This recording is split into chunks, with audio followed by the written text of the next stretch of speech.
ലോകത്തിൽ പല കാറ്റഗറി പഴമുണ്ട്. പക്ഷേ നമ്മൾ ഈ ഫോട്ടോയിൽ കാണുന്നത് ബ്ലൂ ജാവ ബനാന എന്ന പേരിൽ അറിയപ്പെടുന്ന ഒരു പഴമാണ്. അത് ശരിക്കും പറഞ്ഞാൽ വാനില ഐസ്ക്രീം പോലെ ഇരിക്കും അത്രേ അത് കഴിക്കുമ്പോൾ.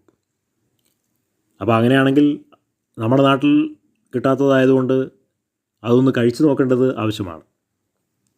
സൗത്ത് ഈസ്റ്റ് ഏഷ്യയിലാണ് ഇത് പൊതുവെ കണ്ടുവരുന്നത് എന്നാണ് പറയുന്നത്.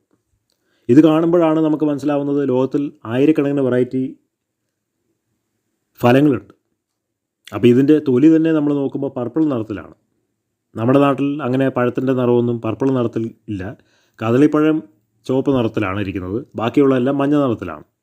പക്ഷേ ഈ പർപ്പിൾ നിറത്തിലുള്ള ഈ പഴം അതൊരു അനുഭവമായിരിക്കും. കാരണം വാനില ഐസ്ക്രീം പോലെ രുചിക്കുന്നു എന്ന് പറയുമ്പോൾ നമ്മുടെ നാട്ടിൽ അതിൻ്റെ ഒരു തൈ വെച്ച് കഴിഞ്ഞാൽ ഇവിടെ പിന്നെ ചൂടപ്പം പോലെ ആ പഴം വിറ്റുപോകും. കാരണം അതിൻ്റെ രുചി അങ്ങനെയാണല്ലോ. പ്രകൃതിയുടെ ഓരോ കളികളെ